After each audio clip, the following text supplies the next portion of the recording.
Hi, I'm back, and we're now going to continue with our reading from Ivy and Bean. No news is good news. And we should be, I think we're on part 3 of these chapter stories that I'm reading. And just to recap of where we're at, I guess Ivy and Bean are trying to get some way of getting their own belladone cheese, I believe it's called.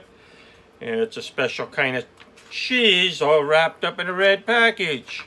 And it's called Belladone cheese in a special just for you serving size. And I guess it has to do with something with the wax that comes off of it, what they can do with. And so far they've tried to find ways to make money with selling potions or other things. But the last week recapped on is they were supposed to do a newsletter to hand out to people that gave them money already. So I think Dad's telling them, hey, you got to get out and do your newsletter. They haven't done that yet. So I think that's what we pick up on. So here we go. Rat salami, wow. And this is the next chapter. I thought this was supposed to keep us off the streets, Bean yelled at the door. Her father didn't answer. He didn't open the door. Sheesh! Bean and Ivy walked down the front path to the sidewalk. They looked in one direction, trees, houses. They looked in the other direction, trees, houses, and a cat. Ivy sighed and sat down on the sidewalk. This could take days, months, said Bean. Years. The cat walked to the middle of the pancake court and sat down. Cat in danger? Suggested Ivy. Is that a story? She took out her notebook. The cat licked its leg. Clean cat in danger, said Bean. She took out her notebook too. The cat stood up, gave them an annoyed look, and crossed the street. So I guess Ivy and Bean are trying to get ideas for their little newsletter they're supposed to get put together. Now, Snoopy was out there. He would, no problem. He can make a newsletter himself. He'd be all headline news. Joe Cool, Snoopy, me, woo. Anyways, back to the story. Snoopy doesn't like cats. He does not like cats. Cat saved, said Ivy. Bean shook her head. Boring. This is going to be the worst newspaper in the world. What if they ask for money back? Ivy said gloomily. I guess we can give them cheese, said Bean, even more gloomily. But it's ours, said Ivy. Not until we write the ding-dang newspaper, said Bean. They sat some more. Mr. Columbi came out of his house, waved at Ivy and Bean, took a leaf off his car, and went back inside his house. Cleanest car on the court? Asked Ivy. That's not news, said Bean. His car is always the cleanest. Have you ever been in his house? Ivy asked. Bean shook her head. I wonder if it's as clean as his car, Ivy said. Bet it's not, said Bean. She imagined Mr. Columbi's house. I bet it's really dirty and disgusting, with moldy sandwiches lying on the floor. And rats in the sofa, added Ivy. Ew, Bean giggled. He probably eats food out of his shoes because all his plates are dirty. Ugh. There's never a speck of dirt on his car, said Ivy, because he wants everyone to think he's clean. His dirty house is a secret. It's his secret, Bean said. Mr. Columbi's dirty secret, said Ivy. Bean looked at Ivy. Now that's news. Ivy smiled. We'll have to sneak. Easy peasy, said Bean. If we get caught, we'll say my dad made us do it. Oh boy, here we go. Looking into Mr. Columbi's house really was easy peasy. It was Ivy who found the wheelbarrow in the backyard, and it was Bean who found the wooden box next to the garage. Put the box in the wheelbarrow, and ta-da, a perfect view of Mr. Columbi's living room. Oh, look, there was his kitchen, too. No rats on the sofa, whispered Ivy, holding tight to the windowsill. Maybe they're inside the pillows. Hissed Bean below. Well, He's sleeping on the sofa, Ivy hissed. He wouldn't do that if there were rats, would he? Never know, said Bean. What about moldy sandwiches? There's a sandwich, said Ivy. It could be moldy. Is it on the floor or in a shoe? It's on a plate, Ivy said. But there are crumbs everywhere, and yuck, there's a lot of salami on the floor. Salami? That's what it looks like. Salami on the floor? What about the kitchen? Asked Bean. I see some plates in the sink, Ivy reported, and a jar without a lid. He left his oven door open. That's kind of dirty, I think. It's dirty enough for me, said Bean, and he's probably sleeping on the sofa because his bed is full of rats, she wrote Mr. Columbine's dirty secret in her notebook. Ivy climbed down from the box and on the wheelbarrow. Her eyes were shining. So that's how you get the story, she said. This is going to be fun. Oh boy, these two are... Guess the Naked Baby is the next show. They figured Mr. Columbine wouldn't mind if they borrowed his box. After all, he was fast asleep. Why would he need a box? They carried it over to Dino and Crummy Matt's house and set it against the wall where they thought the kitchen was. They wanted to see how much food Crummy Matt ate. Think how big he is, Ivy said. I bet he eats 20 pounds of food a day. I bet the shelves are breaking, said Bean. There's, I guess, Crummy Matt eating a big stack of pancakes. They're just dreaming, thinking that's what he's going to eat. I bet they have 2 refrigerators. 2 refrigerators is news for me, said Bean, climbing onto the box. Luckily, the kitchen window wasn't far off the ground. And unluckily, the box fell over when she stood on it. Ow, ow, ow, Bean yelled, rolling around in the dirt. Shh, whispered Ivy. They'll hear us. She sat on top of Bean and covered her mouth with her hand. Bean yelled inside of Ivy's hands, going, Suddenly, Dino's head poked out of the kitchen window. What you doing? He asked. Bean fell off the box, Ivy explained. Look at my elbow, yelled Bean. There was blood, not much, but some. It looks like she scraped her elbow when she fell. Dino looked at the box. Were you looking in our window? He asked. Yes, said Bean. She kicked the box. Ivy nudged her warningly, but it was too late. Why were you looking into our windows? Asked Dino. Bean and Ivy glanced at each other. Should they lie? No, and Bean couldn't think of one anyway. She sighed. We're making a newspaper. We thought your kitchen would make a great story, said Ivy. Dino looked at her, slitty-eyed. Why? Ivy cleared her throat. How could she say this politely? Because of Matt?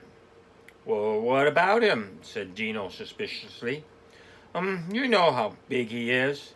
Ivy made a circle with her arms. What? Dino looked confused. We were going to write a story about how much food he eats, said Bean. We thought it might be interesting. That's why we wanted to look in your kitchen. It's not interesting, said Dino.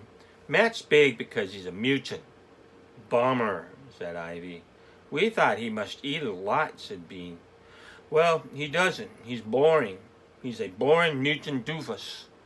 Oh boy, he's talking about his brother. Ivy and Bean looked at each other and shook their heads. No story, they stood.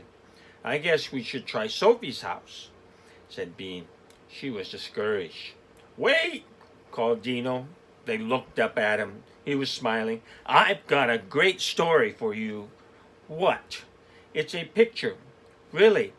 Does your newspaper have pictures? Bean shrugged. Sure, pictures are good. Anything that filled up paper was good. Dino laughed. I'll go upstairs and get it. It's on my mom's dresser. Oh no. We can call it Guess the Naked Baby, said Bean, looking at the picture. There's a picture of a naked baby. Oh boy. Ivy started laughing again. But everyone will already know it's Crummy Matt. It looks just like him. Except he's naked, Bean yelled. A laugh came out of her nose again. They were both laughing so hard they had to sit down on the curb to recover. They had already had to sit down on the curb 3 times. One time Bean had laughed so hard she fell into the gutter. "This newspaper is getting good," gasped Ivy. It's a hot story, the next chapter. "Boy, I thought I knew everything that happened on Pancake Court," said Bean, as they walked away from Sophie W.'s house. "You know how Mrs. Aruba Tate is always saying how important it is to understand other people?" Ivy said. "I think I understand people a lot more after I look in their windows." Oh boy, they're looking in everybody's windows now. Sophie W.'s mom had had blue goo all over her face. Also, most of her hair was inside a bag, except for some strings poking out the top. She was painting the strings with a paintbrush. It was very interesting. Bean leaned the box up against Trevor and Ruby's house. Ivy held it there so she wouldn't fall again. Bean stood on top of the box and peered in the window. "It's just their living room," she said, looking at the empty chairs and the sofa. "Pretty boring." "Let's go around back," suggested Ivy. Ruby and Trevor were twins. They were 8. They didn't go to school. Their mother taught them at home, which meant they did whatever they wanted, and then they had to write about it. Ivy and Bean thought the whole thing was completely unfair. "Bean!" yelled Ruby and Trevor together when they saw Bean's face peeking over their back fence. "What you doing? Come on over," they yelled. "We can't," said Bean. "We're working." "Who's we?" "Ivy's down here, holding the box." "Hi," called Ivy. "Hi, Ivy," yelled Ruby. "We'll help you work," said Trevor. "We're going to croak if something doesn't happen soon." "You can't help. We're making a newspaper and we have to do it ourselves," said Bean. "Why'd you come over then?" asked Ruby. "We were hoping to find something exciting to put in the newspaper," said Bean. "There's no news here," said Ruby glumly. "Nothing exciting ever happens around here." "Okay," said Bean. She started to lower herself off the box. "No, wait," yelled Trevor. "Don't go." He looked around his backyard. "I'll make something exciting happen. Something you can put in your newspaper." Ruby rolled her eyes. "Dream on." That's the twins. "No, watch!" Trevor jumped up and yanked a leaf off a bush. "I can set this leaf on fire without a match." He pulled a magnifying glass out of his pocket and held it over the leaf. "It's magic," he said. "No, it's not. It's a magnifying glass," Bean said. "Still, I'm starting a fire. That's news," Trevor insisted. The sun's rays collected on the glass and shone down on the leaf. Bean looked at Ivy. Ivy shrugged. "It's just a leaf." The leaf began to smoke. "I don't think that counts as news," Bean told Trevor. Trevor looked up at Bean. "Well, if I light a whole bush on fire?" "Oh boy, that's not sounding good right now." "Then there'll be a hot time in the cold town tonight," Bean said. There was a line from a famous song about a fire, but she couldn't remember what came next. "Fire, fire, fire," yelled Ruby. "Oh yeah," thought Bean. "That's the next line." Except that's not what Ruby meant.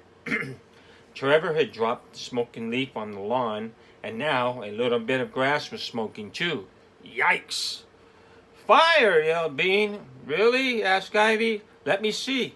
She stopped holding the box and jumped up on it. "Fire!" yelled Ruby. "Told you I'd make something happen," yelled Trevor. "Ha! Put it out!" cried Ruby. She ran to get the hose. "No, it's my fire," Trevor shouted. "Leave it alone." Ruby twisted the faucet and whirled it around, drenching the grass and the fence and Trevor with water. "Hey, you ruined my fire!" stretched Trevor. "It was news." He grabbed the hose from Ruby's hand and sprayed her right in the face. "Ah!" shrieked Ruby. And there's pictures of them. Yes, he's trying to make his fire. There's the water. There's Trevor and Ruby. There's Bean and Ivy watching. Boy, those twins, Trevor and Ruby, or something else. Firefighters on Pancake Court, suggested Ivy, watching Ruby hit Trevor over the head with the hose. That's pretty good, said Bean. Now we have Mr. Columbine's dirt, Sophie's mom, Trevor and Ruby, and she giggled, crummy Matt. Trevor was stuffing wet grass down Ruby's t-shirt. She was kicking his shin. That's only 4, said Ivy. I think we should get one more. 5 seems more like a real newspaper. Okay, said Bean. Let's go see what Jake, the teenager, is doing. Trevor and Ruby's mother charged down the back stairs shouting, Stop that right now! Ivan and Bean quietly climbed down their box and walked down the driveway as the shouting continued by them. I wish I were homeschooled, Ivy said. Don't you? We're going to take a break from there. That's a good little long chapter to read. Let's keep it and we'll save it for the last chapter, which will be part 4, which will come up in a little bit. We'll see you later. Bye.